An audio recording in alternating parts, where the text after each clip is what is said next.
Allez, j'amène le bac jusque là. Voilà. Donc là, le bac est prêt. Je vais replacer, parce que j'ai dû faire quelques petites modifs dans le meuble pour le renforcer. Du coup, j'ai dû bouger l'aquarium. Donc je vais le replacer, parce que surtout, ça paraît logique, mais des fois on n'y pense pas. Ça m'est déjà arrivé sur un plus petit bac de 200 litres. C'est de bien placer son aquarium, parce que une fois que vous avez mis en eau, ça bougera plus, même 200 litres. C'est 200 kg, ça bouge plus, bien à plat.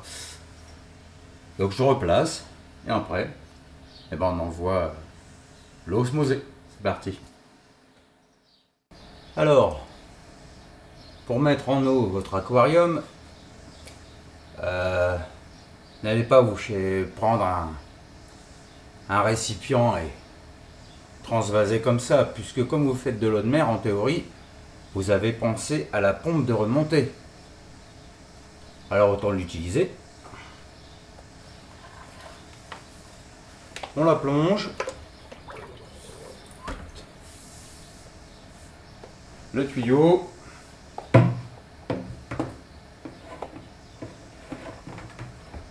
Voilà. Et voilà. Il n'y a plus qu'à brancher et c'est parti quoi. Allez.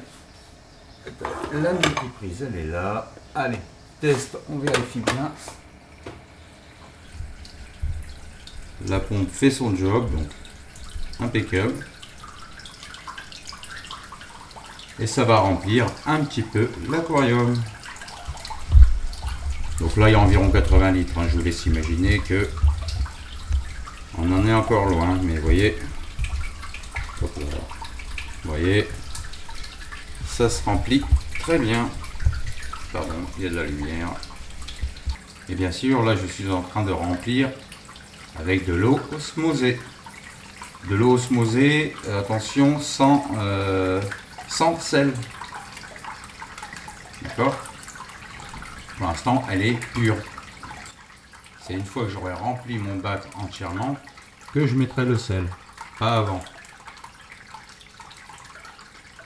Bah écoutez, ça se remplit. Vous voyez le niveau, j'imagine.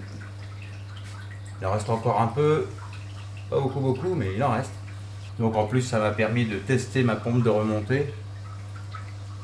Et bon, impeccable. Mais moi, je vois ce qui me reste et je vois ce que j'ai à remplir.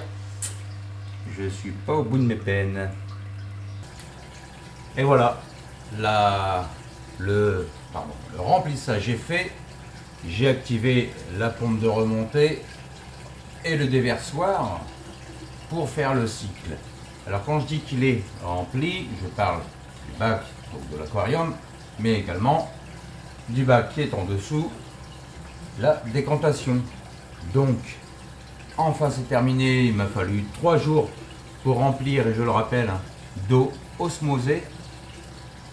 Maintenant, la prochaine étape, c'est mettre le sel. Là, pour le moment, avant de mettre le sel, je vais laisser brasser et laisser tourner comme ça pendant 24-48 heures à votre convenance. Et ensuite, j'ajouterai le sel. Le sel, je ne vais pas vous montrer cette séquence pour la simple raison, c'est que vous allez me voir mettre du sel, c'est tout. Alors pourquoi je ne vous le montre pas, c'est parce qu'il faut compter 35-36 grammes par litre. Et moi il fait 450 litres. Mais bien sûr, ça sert à rien que je vous le montre, puisque si vous avez un 200 litres, ça ne sera pas cohérent. C'est très simple. Normalement, le dosage est marqué, donc il n'y a rien de compliqué. Normalement, c'est 35-36 litres. Alors, je vais juste vous montrer. J'ai utilisé celui-ci de chez Red Sea, le Coral Pro Salt. Voilà. Il est coûteux. Un 22 kg. Il faut compter presque 100 euros.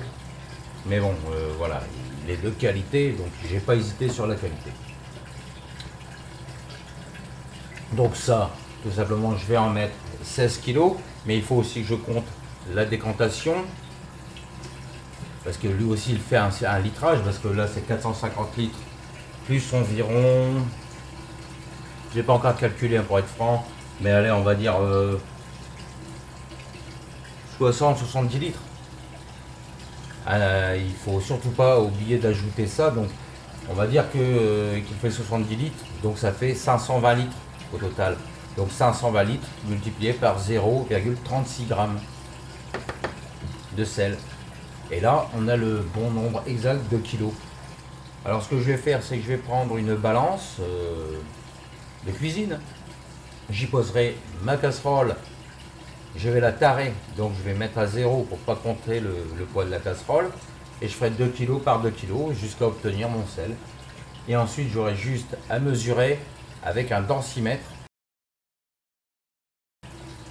Donc c'est un appareil qu'il vous faut absolument, le densimètre. Je vais vous montrer celui que j'utilise. Enfin, que je vais utiliser. Hop là. Le voici. Voilà. C'est un densimètre à aiguille, tout simplement, avec la graduation. Et moi, ce qu'il faut que je tienne, c'est 1025. Voilà. C'est exactement ce que je ferai. C'est pour ça, je me suis dit que j'allais pas vous le montrer. C'est en fonction du litrage de l'aquarium. Mais bon, ça n'a rien de sorcier. Bien sûr, j'ai activé les pompes de passage. J'en ai 3. Un sur chaque angle, sauf sur celui-ci, puisque j'ai ma pompe de remontée qui me sert de brassage. Là pour l'instant je les ai pas réglés comme il faut, hein. Je les ai mis un petit peu aléatoirement, histoire que ça circule bien un peu partout, pour que lorsque je vais mettre le sel, eh ben, ça mélangera bien. Voilà. Combien de temps il faut laisser le sel agir? Alors, tout est toujours relatif. Certes, ça va dépendre de votre densité. Si au bout de 24 heures, vous avez votre densité à 1025, parfait. Mais si vous ne l'avez pas, il faut attendre 48 heures. Voilà, en 2 jours, normalement, c'est fait. Donc, moi, je vais attendre 2 jours, une fois que j'aurai salé. Et là, la prochaine étape, pour moi, c'est de saler. Mais pour vous, la prochaine étape, qu'est-ce que c'est? C'est de mettre les roches. Et je ne vais pas mettre de roches vivantes, hein. Mais ça, je vais vous en parler au prochain épisode. Je vous expliquerai pourquoi je ne veux pas mettre de roches vivantes, mais de la roche sèche que je vais bien sûr ensemencer, puisque il y a de la microfaune qu'il faut absolument avoir dans un bac récifal. Voilà, je vous remercie d'avoir regardé la vidéo.